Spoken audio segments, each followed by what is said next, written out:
All right, well, welcome back. Another week. And as we get going, I want to ask the question, how are you doing? As you are settling into not only this class, but other classes that you're taking simultaneously. I know that this class, that there's a lot of moving parts. And I'm assuming that the other classes that you're taking, that there are a lot of moving parts as well. And so what is it that you do? What is the strategy that you have that you go to ensure or to work towards that there is not the opportunity of getting overwhelmed? For us, every year, every semester that you walked in the bookstore, they had a calendar there. We called them mortar boards. And the first thing that we did each and every class when we get a syllabus is it went into that calendar so that we could see week by week what assignments, what quizzes, what exams, even leading up to the finals, how could we prepare? And by doing that, was it foolproof and never getting overwhelmed? Well, I think that there's other complexities that go along with that.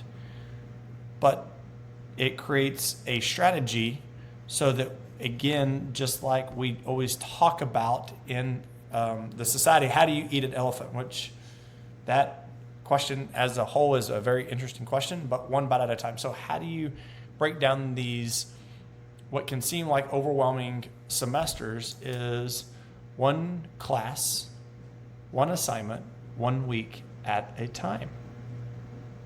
And so how are you doing? Depending upon when you are watching this video, I want to begin today with a syllabus item. No, not a syllabus item or a competency rubric, but a question. There we go. Yeah, a question. Going back to that, how are you doing? And to not deflect, to not divert, but really lean in to ask yourself, how am I doing? So much of the time we can practice Freud's work of self-defense mechanisms of deflection and others, and really never giving ourselves an opportunity to lean in, to feel the weight of that, to ask ourselves, how are we really doing? Sometimes we don't really want to know. Sometimes if we really answered that, what would that mean? And so what answer would you give yourself? Not the answer that you give a supervisor or your practicum site coordinator, even the closest friends when they ask for coffee. I mean, being able to be truthful with yourself.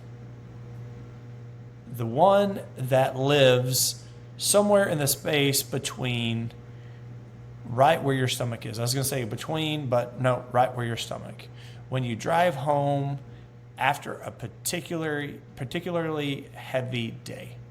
For those of y'all that are already doing sessions, maybe after a particularly heavy session. Because here's what I know after the years of practicing in this field. One of the single greatest instruments of therapeutic change is you. Not your theoretical orientation, not your intervention toolkit, not your degree, you and your presence. Your regulated nervous system, your capacity to stay curious rather than reactive when a client says something that lands difficult. And that instrument has to be maintained. And today, this is what we're going to be spending our time talking about.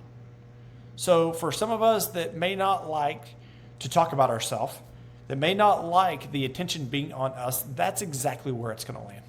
That we are going to talk about self-care. Not that hashtag version, not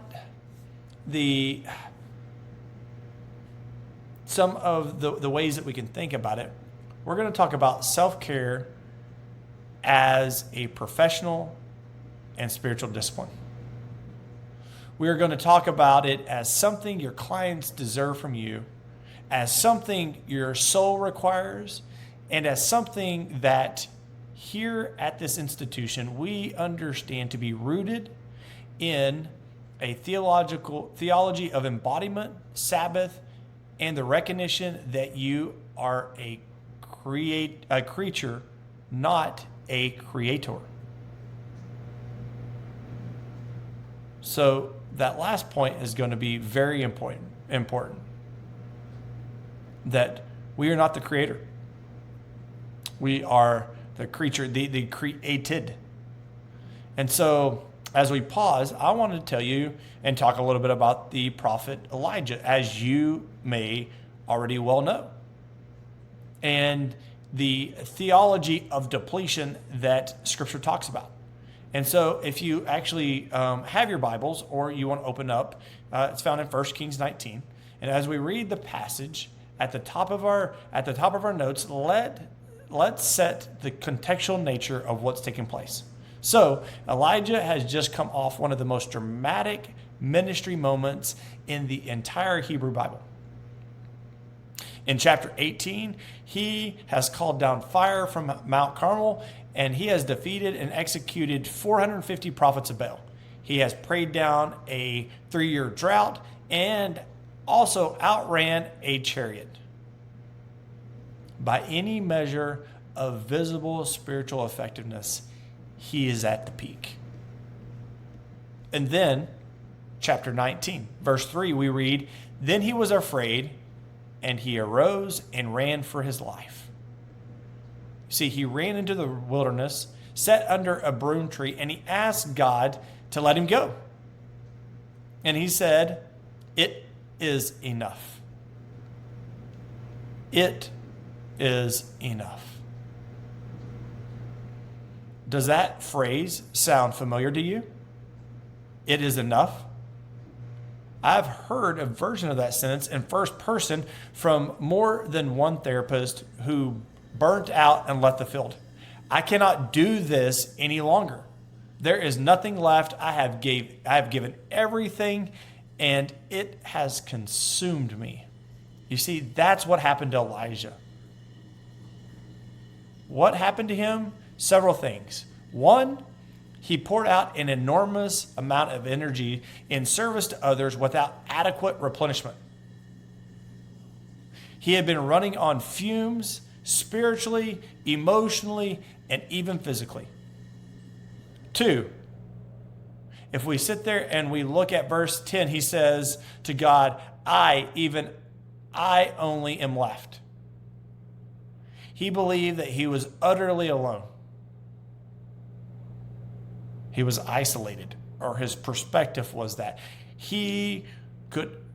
How he was seeing it, was it accurate when God tells him in verse 18 that there are 7,000 in Israel who had not bowed to Baal, but his perception could have been distorted due to exhaustion. Does that sound familiar in your practicum context? How many of you had a week where you thought, I am the only one who can handle this client? I cannot pass them off. I am responsible for everything here. That was Elijah's distortion. Third, the disconnect that he had with his own body.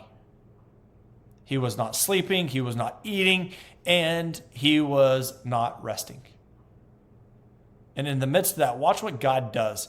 God does not give Elijah a lecture. He does not hand him a self-care worksheet.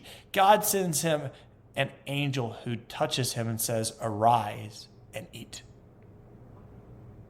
Elijah sleeps again. Then the angel comes a second time. Arise and eat, for the journey is too great for you. The journey is too great for you. Now, that is not an insult. That is acknowledgement. That is a gift. That is God, the God of the universe, acknowledging the creatureness, we'll go with it, of one of the greatest servants. The journey is too great. And because of that, you need nourishment. You need sleep. You need rest. Your limits are not a flaw by design. They are a part of your design. You see, this is the theological foundation of everything that we are going to talk about today, that we were made with limits. That your finiteness is not a problem to overcome. It's a reality to be honored.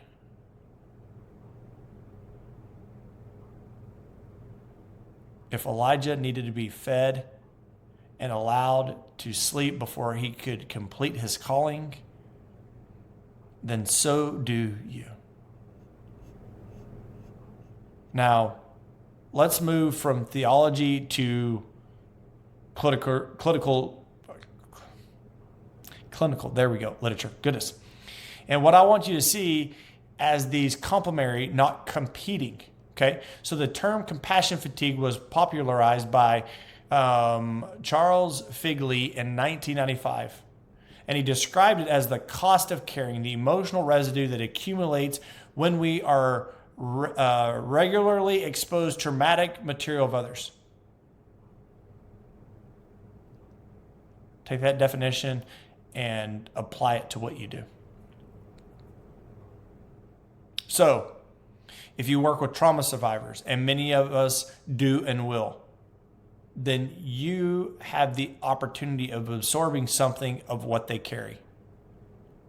If you see marriages, if you see family, if you see grief, if every area of this field,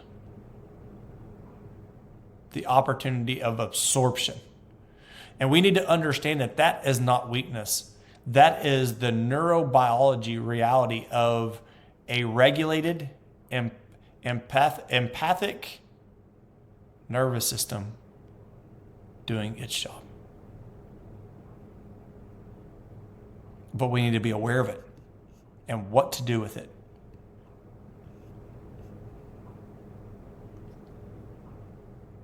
You see, Figley distinguished compassion fatigue from the secondary trauma stress, which is a more acute and mirrors many of the symptoms of PTSD, such as intrusive images, hypervigilance, avoidance, nightmares.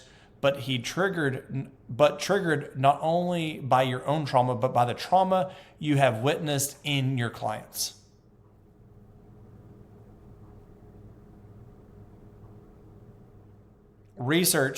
Further research in 1995 introduced the term vicarious traumatization, emphasizing the repeated exposure to client trauma does not just fatigue us.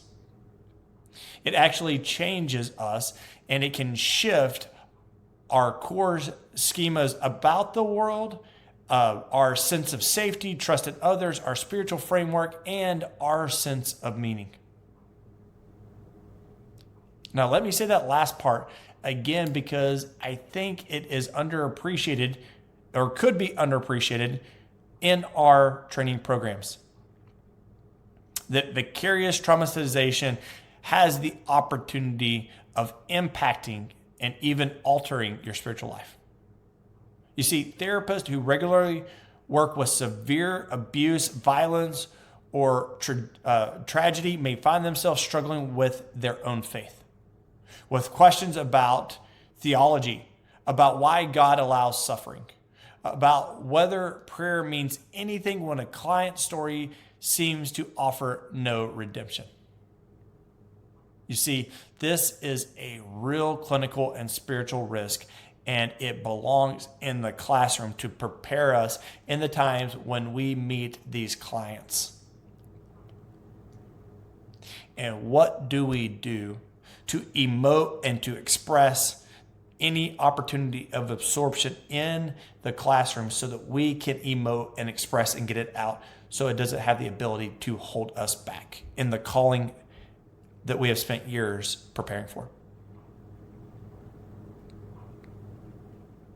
So in a term in 1981, burnout, which is a symptom of emotional exhaustion, depersonalization, meaning a detached or cynical attitude towards clients, and a reduced sense of personal accomplishment. Now, as we go through some of these terminologies, what I want you to see as we go through them is like dog earing a page in your textbook to come back to. Having a detached or cynical attitude towards clients.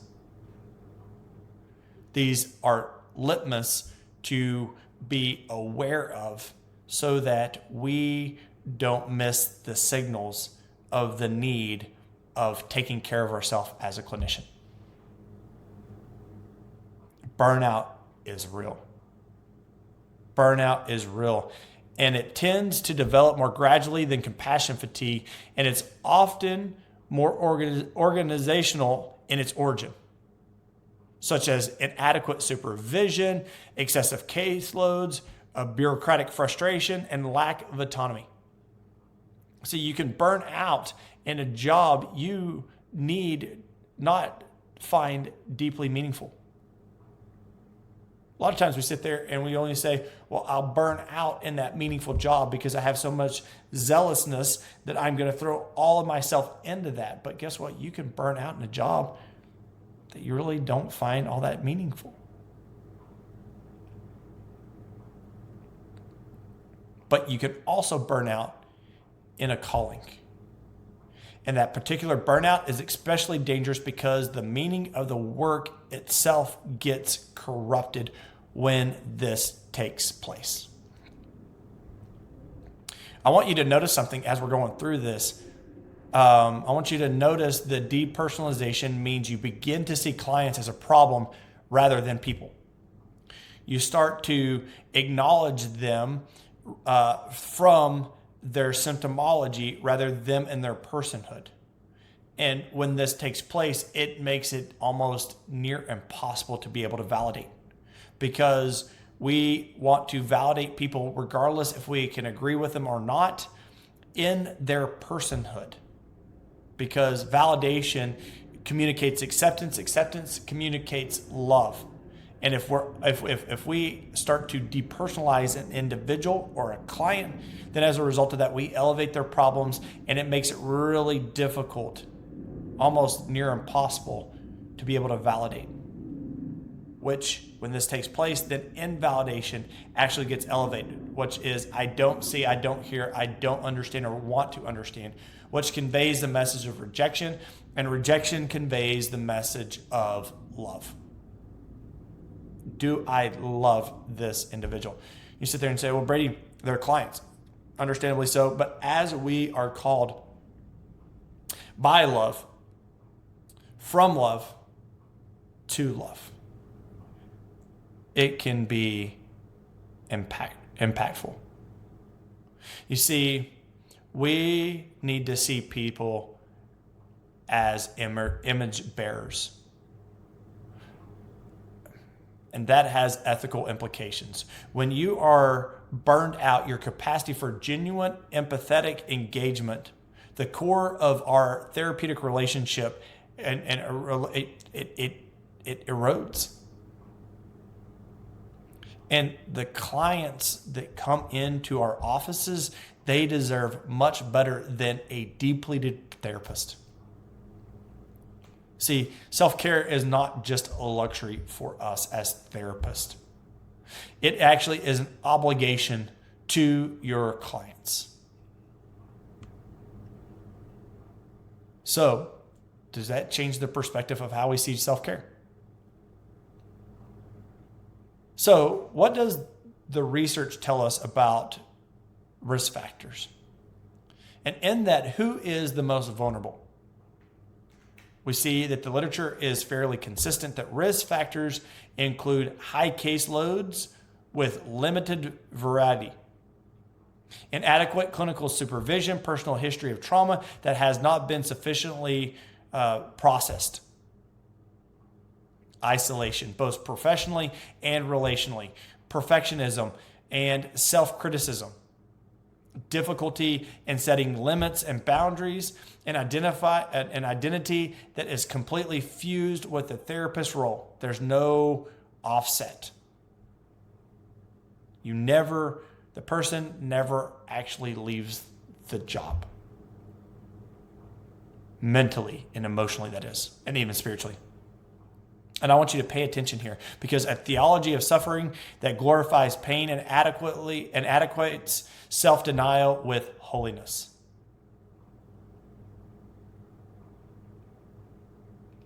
See, that last one is particular to faith-based training context, and we need to name it plainly. A theology of suffering that glorifies pain and equates self-denial with holiness.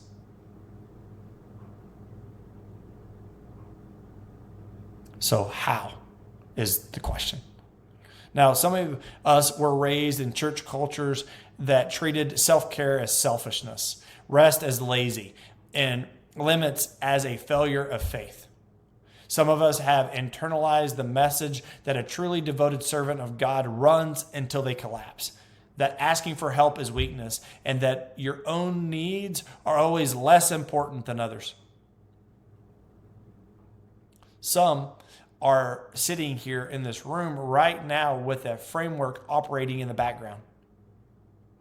And it will undermine everything that we are talking today unless we surface it. So, let us surface it. So, the theology of self-care. As we look at a second great commandment.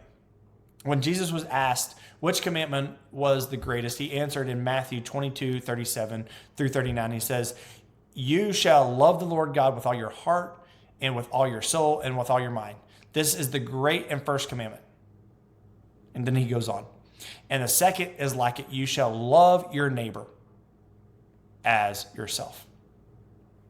And so much of the time, in conversations with other believers and people quoting scripture, the idea of them quoting that is they leave off the last two words. You shall love your neighbor. The wordsmith recorded in Matthew, how as yourself. You see, there is a reflexive, self-guarded, embedded in the great commandment. Love your neighbor as, not instead of, yourself. You see, Jesus, trying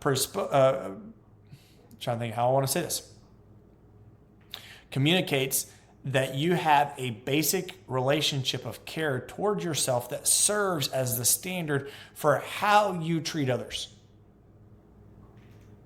Maybe we actually are doing that if we don't care about ourselves enough, and the way that we engage and care for other individuals is a reflection of that. To the idea of self-absorption and narcissism, that's not what this is. The idea of allowing the love of Christ to fill you from the inside out and allowing that to pour out everywhere we go. Self-abandonment is not the model. It is, in fact, an inversion of the command because you have no regard for yourself. As yourself becomes a very low bar. Again, we're not talking about self-indulgence. We're not suggesting that your needs may always need to come first. I am saying the relational logic of the second commandment includes you within its scope. And guess what? That matters because you matter. You are a great tool in the counseling room. And that's not all that you are, because it takes three. God to do his part, which he has, is, and will always do. The individual coming in for counseling to lean in, be willing. And then you. If we're depleted, if we're burnt out, if we're compassion fatigued, if we are depersonalizing to the point of only elevating people and seeing them through the lenses of their problem and not through the lenses of their personhood, then as a result of that, we are doing them an injustice. See, the incarnation matters here. God took on flesh. Jesus got what some would say tired. Through looking at scripture of John 4:6, it tells us that he sat down at the well because he was weary from his journey. Right there. Through the needs of physicality, that Jesus slept on a boat during a storm. Jesus withdrew from crowds to pray. Jesus wept. Jesus experienced hunger, thirst, theft, and fatigue based upon how we can interpret the book of John. So the Son of Man in the expression of human nature honored the limits of an embodied human life. He did not power through. He withdrew. He rested, he ate, he slept, he connected. And as a result, what does that say for us, knowing that he is the big C counselor? If the one who was fully divine and fully human modeled regular withdrawal for rest, for prayer, for connection, for intimacy with the Father, the idea to connect and to know, to be truly seen without hiding. On what theological grounds do you believe that we can skip that? We can fool ourselves if we actually believe that we can. See, we are embodied beings. Our emotional states are physiological. Compassion fatigue is a body phenomenon. Your nervous system, your cortisol levels, your sleep architect, your capacity for social engagement, they're all necessary. You cannot care for your clients' embodied persons while neglecting your own embodied self. And we can justify it by putting theological band-aids over it, emotional band-aids over it, with terminologies that sound great, but over time, it's going to take a toll if we are not allowing ourselves to be poured into. You see, we can equate Sabbath with Old Testament, but it is not a quaint Old Testament custom that grace has made obsolete. It was built into the structure of creation itself. God rested on the seventh day, not because he was tired. The text does not say that, but to model a rhythm for creatures who would be.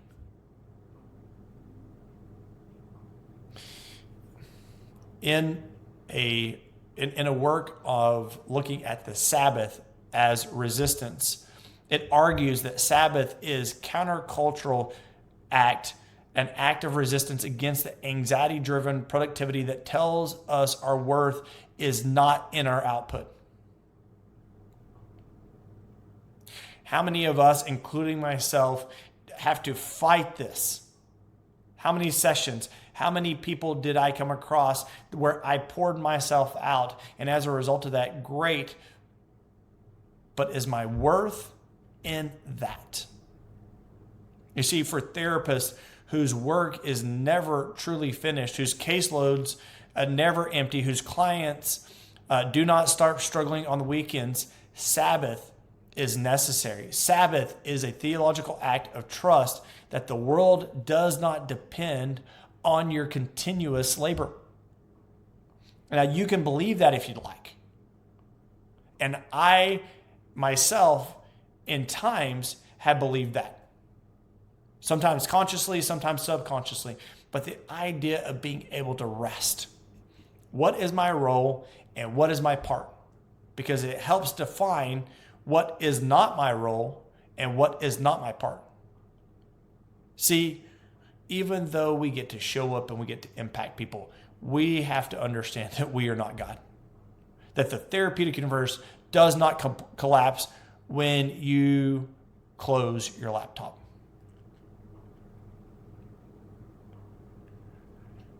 How does it look for us to practice rest, to practice Sabbath? Whether you observe it on a Saturday or Sunday, that you carve it out on another day, that it is a necessary, sustainable practice for us being a disciple. You see, not only Sabbath, but also community, rest, being connected. Ecclesiastes 4:9 through 10 says, two are better than one because they have a good reward for their toil. For if they fall, one will lift up his fellow. But woe to him who is alone when he falls and has not another to lift him up. This is one of the reasons we advocate so much of getting to know your peers in these classes. You can look at them as well, they're going into the same field. They're going to be competitors. You can see them from that lens if you would like. I think that type of thinking can be detrimental. And there's been times where I've had to challenge, where I was challenged not to see other clinicians as competition, but to see them as peers, to see them as a community, because they know what we're going through. We know what they're going through. And professional isolation is one of the greatest risk factors for burnout and ethical failure in this field. The therapist who does not have peer consultation, who does not have their own therapist, who does not have a spiritual director or a pastor or a trusted friend outside the profession, that therapist is a person who has a possibility of failing, and maybe even greater, and no one to lift them up. This field is amazing. It is a front row seat to get to see God work, people choose, relationships heal, people think differently, and you get a front row seat. But it can be very isolating too. Well, Brady, how's it isolating if you are in session constantly with clients hour after hour?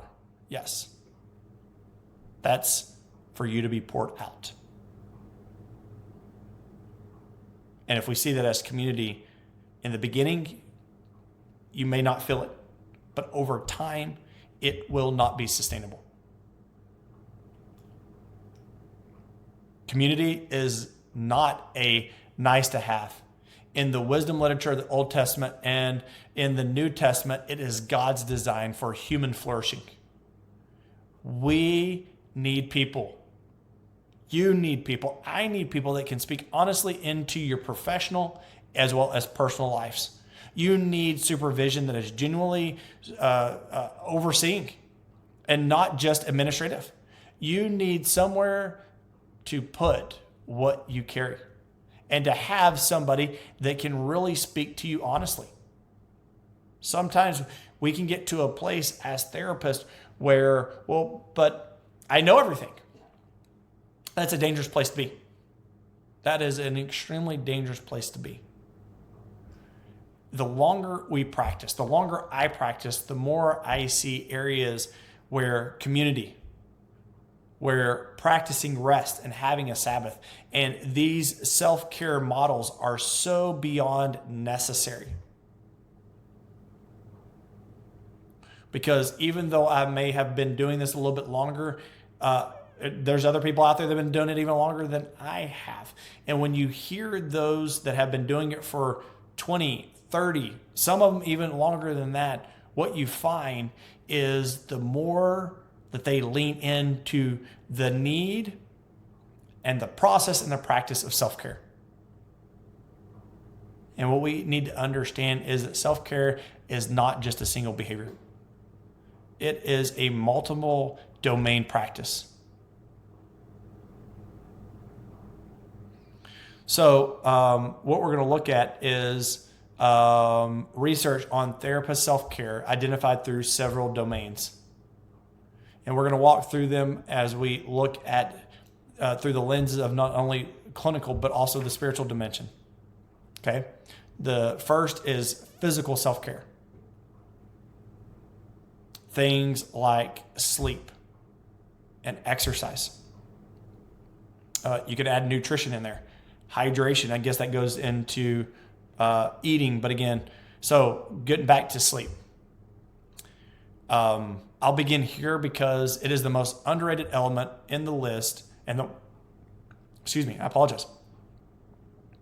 It's one of the most underrated element in the list and one of the most likely to be neglected by graduate students and or therapists. Well, if I get up earlier, then I can get more done. If I stay up later, then I can get more done. Well, when does your brain reset? When does your brain rest?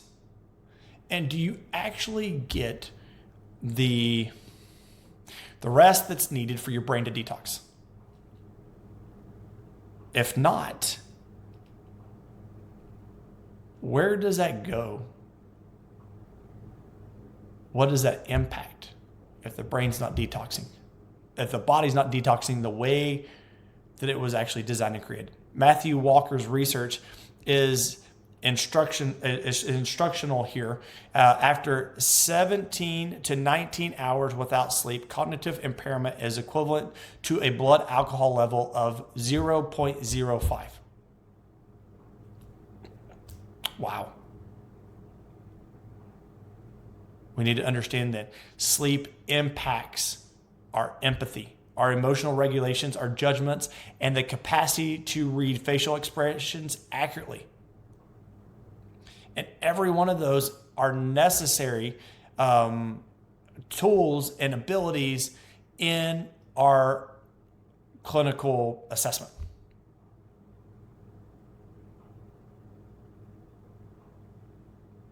So, is it safe to say, when we as clinicians are consistently undersleeping, then we can be bad therapists? Don't know how to say it. That goes for me as well. And that goes to, just being a little vulnerable and transparent. Yesterday, I did not get outside at all. I didn't get any natural vitamin D. And because of that, didn't sleep well the night before. Last night, didn't sleep well. Took a nap right before bed. And again, only got a few hours of sleep. The good thing that this is an administrative day, and I'm already putting the thought of sleep and what I can do to help create the opportunity of a good night's rest for tonight, because I'm back in the office seeing individuals tomorrow. It's necessary and needed for me so that I can be what I need to be for the people that I see. And the same goes for you. Okay? So not only sleep, but exercise. Not because of some cultural obsession with fitness, but because our nervous systems need it. The instrument you use every hour in session is regulated in part through movement. And what we're finding through research is that anxiety is dramatically impacted through exercises in an amazing way. Do the research. Look at it. You see, regular aerobic exercises has known to reduce cortisol, improve mood regulations, and increase resilience to stress. Our bodies are not separate from our clinical work. And then lastly in this area, nutrition. To hydrate, make sure we're not being dehydrated. And sometimes we're sitting there saying, well, Brady, I want to make sure that if I'm doing a 50 to 60 minute session that I'm not hydrating to the point where I can't pay attention because all I'm thinking about is needing to go to the restroom. Makes perfect sense. So in that, one of the things I had to learn early on is when I drink water, I would gulp. And then I'd find myself typically about right around the 45-minute mark of the hour. So I knew I was coming up close to the end of the session. So it could push through without it really distracting me. But what I've come to understand now is just taking sips of water to stay hydrated. Again, that's just what I do. So making sure you take care of your body and your brain through hydration, through nutrition, being able to get outside like I talked about. These matter. Next is emotional self-care. Therapists need to be in their own therapy. Whether that's actually with a therapist, whether that's a pastor, whether that's a friend, somebody that can help you process. I want to say this clearly because in some training programs, it's just treated as aspirational rather than expected. And personally, I believe it should be expected. I remember right when I was finishing my graduate program back a long time ago, they were contemplating of adding so many hours for graduate students to go through their own counseling. And I was like, oh dear, I hope that I can get grandfathered so I don't have to. Shows where I was mentally at the time. I had a family member that actually went through the same program and they had applied that as a requirement. And I remember talking to that individual and they were frustrated that they had to go through their own counseling. And I remember having already been practicing a couple of years, I remember saying, well, it's difficult to anticipate that someone's going to come sit on our couch if we're not willing to go sit on that same couch in somebody else's office. I'm like, well, who said that? It's not a weakness. It's a strength to recognize vulnerabilities, the need of getting stronger, and maybe helping see some things that maybe we don't see ourselves. Some would say that you cannot take a client further than you yourself have been willing to go. And so the idea of being able to have somebody that can help you take you there is vital. If there are territories of things like grief and shame and anger or trauma in your own interior landscape that you have never visited, or that you have visited only enough to avoid and not to integrate or assimilate, those territories have the opportunity and more than likely can and will show up in the therapy room as countertransference. You can get pulled, activated, over-identified, or avoid in ways you cannot see from outside. And like I said earlier, so personal therapy is not a sign of brokenness. It's a sign of being serious about the work. So emotional self-care also means having adequate outlets of your own feelings, your own feeling life that are separate from client material. Because if it's not, it'd be really good to get in a way that we can justify how we're feeling, what we're thinking, so on. Creative expression, honest conversation with trusted people, journaling, praying. These are not soft supplements. They are maintenance. And I was just thinking about today how I had taken a little break from journaling, not intentionally, just got busy, and how I needed to pick it back up again because through research out of California, that they believe that writing things down can be one of the greatest things for our emotional and mental health.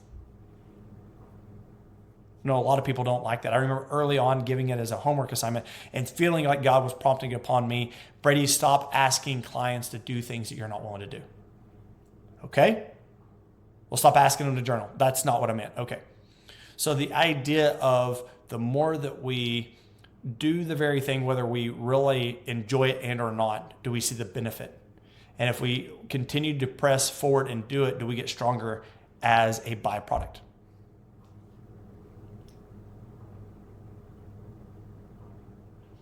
So this means attending to our own grief.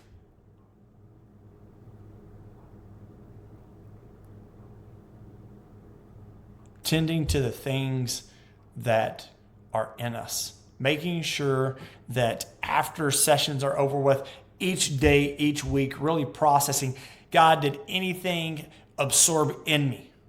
I always like to do this on the drive home. As I'm sitting there thinking, okay, God, help me reflect on the sessions I had today. Were there any that I am not aware of that absorbed and now dwell within me that I need you to help me process?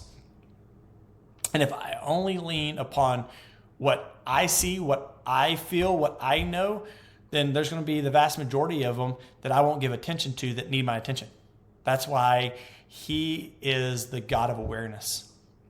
And he takes privilege of sticking his finger in pain, not to cause pain, but to allow us to be aware of the pain, to acknowledge it as it comes to our conscious awareness, so that we can invite him in, his beauty, and extend the pain, the ashes, and process. Third domain is relational self-care.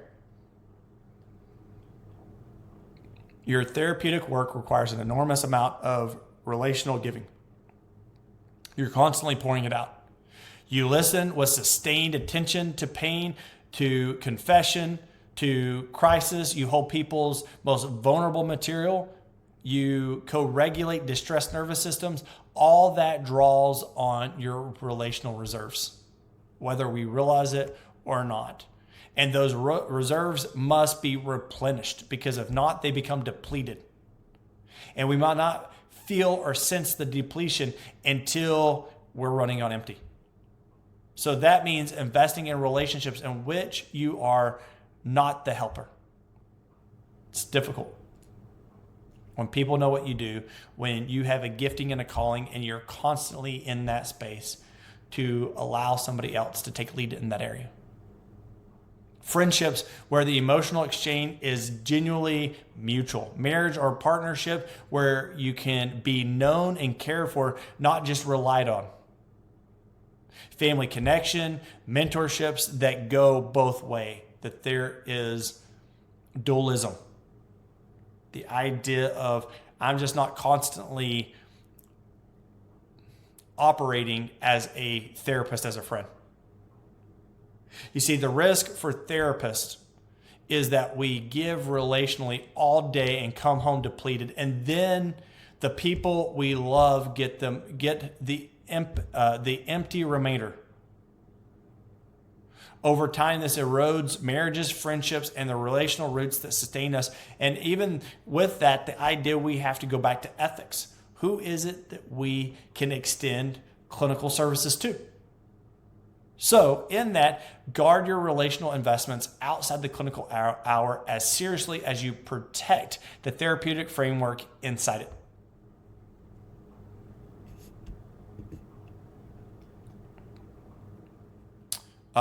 Spiritual self-care.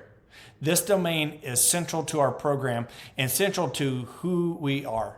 And it is and it is also the one most likely to be quietly neglected during our graduate program. You see, graduate school is amazing yet demanding. Practicum, demanding. And when time becomes scarce, personal spiritual practices often get deprioritized in favor of what feels immediately necessary. However, your spiritual life is not a supplement to your clinical work. You see, for Christian therapists, it is the root system. So what does spiritual self-care look like concretely? Prayer that is honest rather than performative. And many of us learn to kind of manage prayer. Prayers that say the right things and maintain a certain posture before God. But Psalms models something different. Raw grief, anger, complaint, doubt, lament. You see, Psalm 22 actually begins with, my God, why have you forsaken me? You see, that is not a failure of faith. Excuse me, that is not a failure of faith. That is honest engagement with a God who can handle our real experience. When's the last time that you did that? And how do you sit there and ensure that you constantly are doing that so it doesn't create backup? If you cannot bring your clinical exhaustion, your secondary trauma to stress, your theological confusion about suffering into prayer, you are not praying, yet we could be performing. Scripture engagement that feeds rather than depletes. Some of us can approach our Bible primarily as a professional resource. And I've been there. Mining text for psychoeducational handouts, sermon illustrations, or apologetics, which can be fine. But the idea is that we're just getting to give and not getting to absorb and allow that to fill us from the inside and pour out on us. And I can't tell you, I've been here. But it should not replace reading for your own soul. Read the Psalms for yourself. Sit with the Gospels as a disciple and not as a student. Worship. Corporate worship matters. The gathered community provides something that private devotion cannot. It's just embodied participant in a story larger than your clinical caseload. When you are carrying the weight of your clients suffering all week, Sunday or Saturday night worship, sung, spoken, preached, sacramental, can reorient a person into a larger frame of reference. That spiritual direction or pastoral care, just as we need clinical supervision to hold our professional work. Many therapists benefit enormously from a relationship with a spiritual director, someone who is trained to attend to the movement of the Spirit in their interior life and help them discern what is happening beneath the surface. And finally, practices of silence and contemplation. This is worth dwelling on for a moment. We spend our professional life in words, session after session of careful, attuned therapeutic dialogue. One of the most counterweights to that is intentional silence. Prayer, solitude, the practice of being present without producing. You see, this is not passive. This is a discipline, and for the therapist, it is also a kind of neurological and spiritual reset that we so desperately need.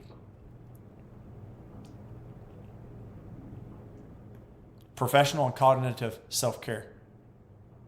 Clinical supervision is a non-negotiable.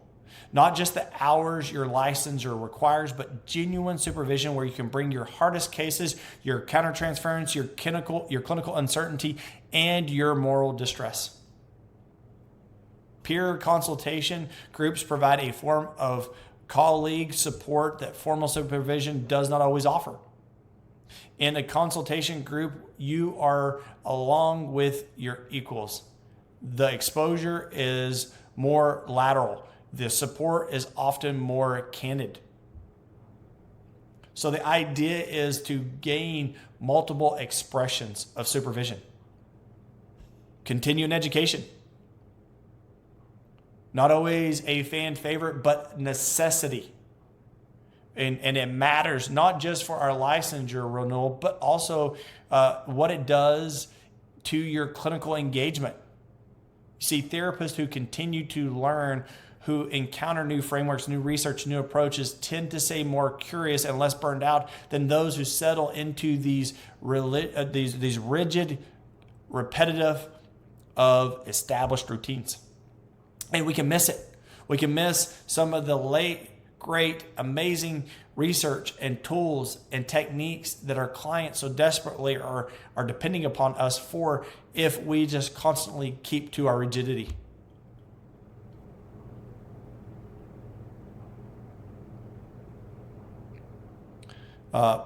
Six, setting limits and understanding scope. This may be one of the most countercultural things through our talk today in a Christian context. You are allowed to have boundaries. You are allowed to have limits. You are allowed to not answer your client's 10 o'clock at night phone call. You are allowed not to carry your work phone into dinner with your family. You are allowed to say that clients' needs exceed what I can provide in an outpatient therapy program. And I'm going to refer them to a higher level of care. There's the ethical necessity. You are allowed to leave the office when the workday ends. And it's hard when we are called to a field, when we have a passion to help people. How do we make sure that that passion doesn't overcompensate a boundary that over time erodes our health? Now, I want to be careful here because limits in clinical work are genuinely complex. There are real ethical obligations around crisis response. And if you've taken ethics, then you understand them. Now, by the time you graduate, those could shift or change. So constantly make sure that you're aware of those. As you enter, if you are in your practicum already, make sure you understand what the responsibilities are in responding after your typical work day to clients that reach out. There are clients with legitimate safety needs, and I'm not encouraging therapeutic abandonment. Please hear me. I am not encouraging therapeutic abandonment. Make sure you're aware of how do you ensure that you're not abandoning, that you are not stepping over the line ethically, but that you are carefully establishing a boundary for yourself as a therapist.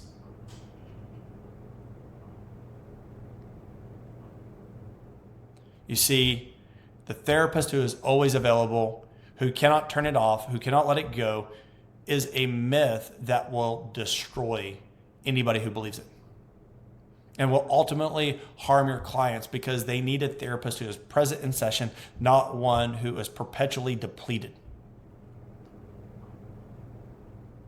Limits are not failures of care. They are expressions of sustainable care. Now, please know your ethics. Please understand how do we draw those boundaries for ourselves to make sure that we're getting the self-care as a therapist without putting our clients in harm's way. Turn to your state's ethics board and be aware of those. Be aware of your program and how they are asking you to handle those situations. Okay. So as we continue to move forward with self-care assessments and planning, I want to walk through a series of reflective questions. You do not have to share these answers, but I want you to actively answer them right now to yourself. Okay. Of course, you're not going to answer them because we're not in a group orientation where you can't share them. Okay. Sorry. My notes are the same regardless if I teach on through video and or in person. So sometimes okay. How many hours did you sleep this week? Not on average this week. Not on average this week. How many hours did you sleep? And the second part of that, was it enough?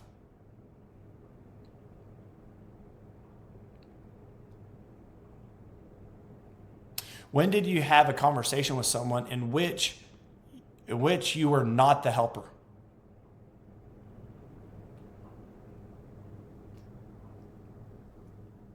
When was the last prayer from an honest, unmanaged place, not a performance, but a real conversation?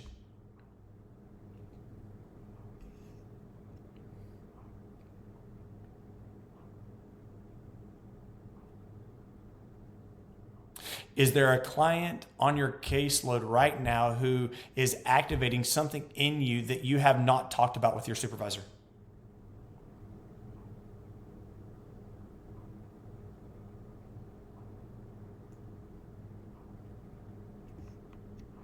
When did you last take a full day off from anything related to clinical work?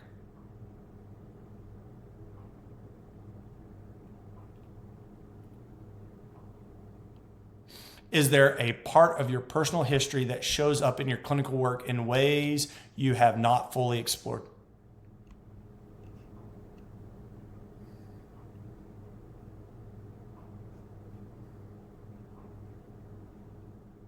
When did you last do something purely for your own enjoyment, not for productivity, not for personal development, not for anyone else?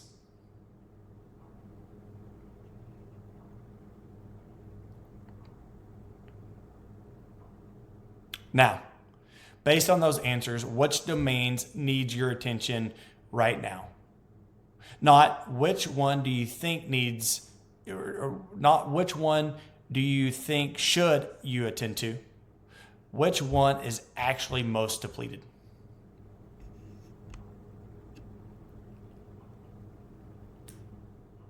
Self-care planning that is vague does not typically work. I need more sleep is not a plan. I will be in bed by 10:30 on Sunday through Thursday nights is a plan. To me, that's really late. Now, for those of y'all that can go to bed at 10:30, more power to you.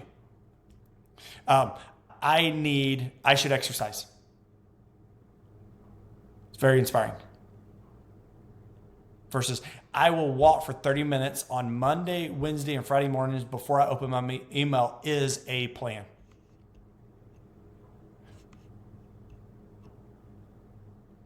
So by the end of this week, I want you to spend some time and think about your plan.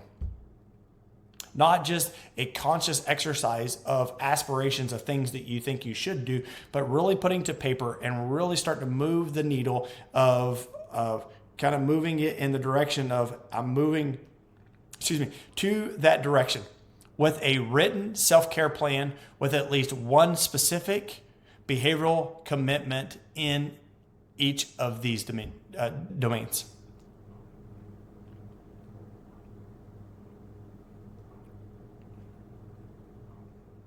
If you have a practicum journal, this could be a good place to document and over time come back and revisit this.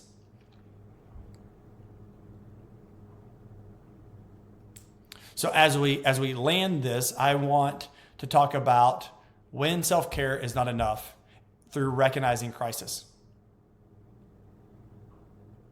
Sometimes self-care, however diligent, is not sufficient. Sometimes a therapist is in a genuine crisis. A depressive episode, a trauma response, a spiritual dark night that is not lifting, a burnout that has progressed beyond what self-care practices can address.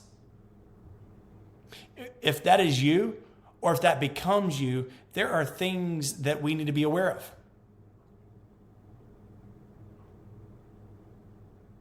First, we need to know that this is evidence that this is not evidence that you are unsuited for this work. Okay? Elijah collapsed under a broom tree in the wilderness, and he remained one of the most significant figures in the prophetic tradition of the Old Testament.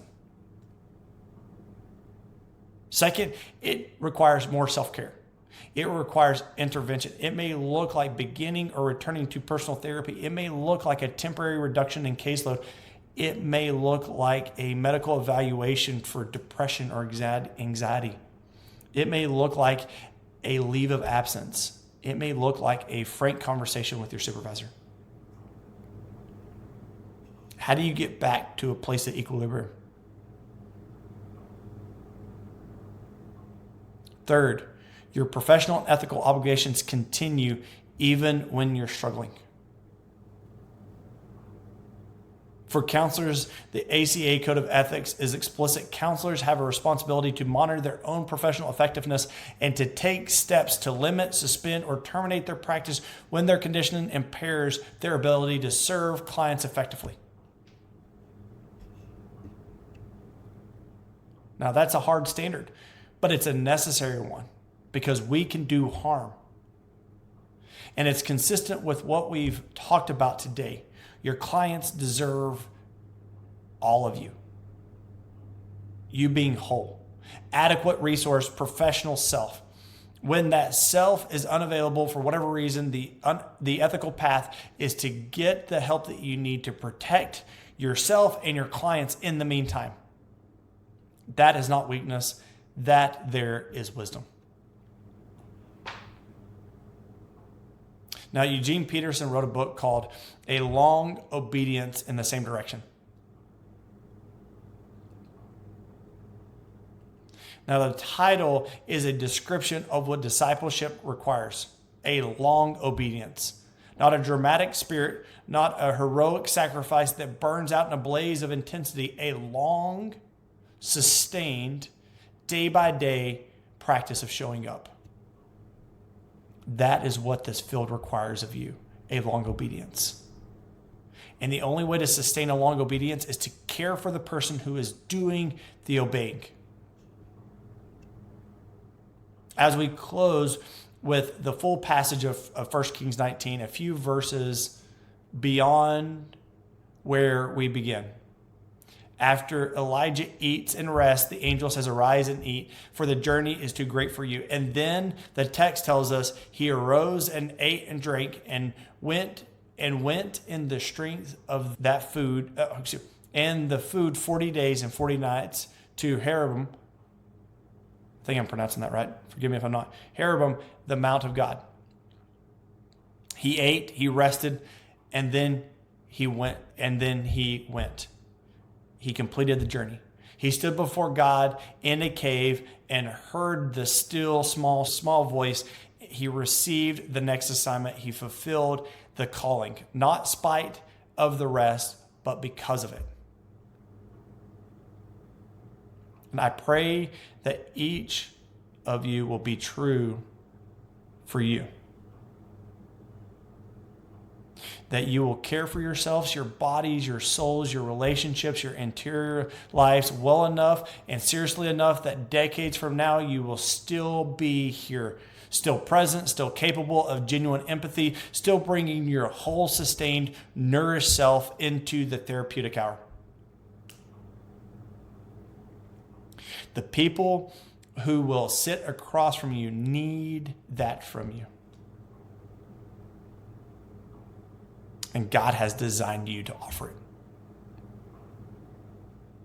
as we take care of the instrument.